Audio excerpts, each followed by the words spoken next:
பிரம்மன் ஒரு உயிரை படைக்கும் போது அந்த உயிர் இந்த பூமியில என்னென்ன அனுபவிக்க போகுதுன்ற தலையெழுத்தை பிரம்மன் எழுதுவார். இது ஏதோ பிரம்மன் தானா எழுதுறது கிடையாது. அந்த உயிர் முற்பிறவியில செஞ்ச நல்ல வினைகள் மற்றும் தீய வினைகளை கர்ம பலன் கணக்குல வச்சுதான் அந்த பிரம்ம லிபி எழுதப்படுது. ஒரு முறை படைப்பு கடவுளான பிரம்மன் முருகப்பெருமானை சந்திக்க சென்றார். அப்போது சிறுவனாக இருந்த முருகப்பெருமான் பிரம்மனிடம், நீர் படைப்பு தொழில் செய்கிறீரே, உமக்கு அதன் மூல மந்திரமான ஓம் என்ற பிரணவத்தின் பொருள் தெரியுமா என்று கேட்டார். படைப்பு கடவுளுக்கே அந்த ரகசியம் தெரியவில்லை. இதனால் கோபம் அடைந்த முருகன் பிரம்மனை சிறையில் அடைத்தார். பிரம்மன் சிறையில் இருந்த காலத்தில் உலகை படைக்கும் பொறுப்பை முருகப்பெருமானே ஏற்றார். அவர் உயிர்களை படைக்கும் போது ஒரு விசித்திரமான முறையை கையாண்டார். ஒவ்வொரு மனிதனின் தலையெழுத்தை எழுதும் போதும் கர்ம வினைப்படி அவர்கள் அனுபவிக்க வேண்டிய இன்ப துன்பங்களை பாதியிலேயே நிறுத்தி விடுவார்.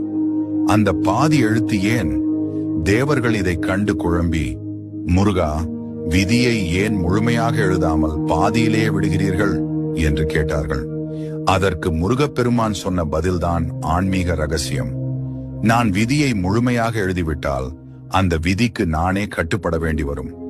ஆனால் நான் சில இடங்களை காலியாக விட்டுவிட்டால் என் பக்தன் கஷ்டப்படும் போது என்னிடம் வந்து முருகா என்று தஞ்சம் புகுவான்.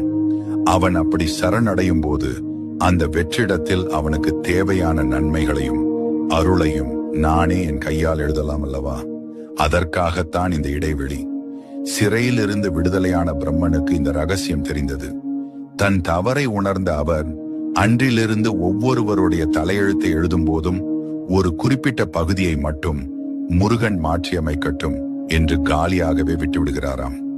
அதனாலதான் பிரம்மன் எழுதின விதியை அந்த பரமசிவனே மாற்ற முடியாது என்றாலும் முருகப்பெருமான் நினைத்தால் மாற்றுவார் அப்படிங்கிற நம்பிக்கை உருவானது. கந்தன் கருணை இருந்தாலே போதும், தலையெழுத்தே தலைகீழா மாறும். அதனால்தான் அவர் வினை தீர்க்கும் வேலவன். உங்க விதியை மாத்த போற அந்த முருகனுக்கு ஒரு அரோகரா சொல்லிட்டு இந்த வீடியோவை மத்தவங்களுக்கும் ஷேர் பண்ணுங்க. இந்த பதிவு உங்களுக்கு பிடிச்சிருந்தா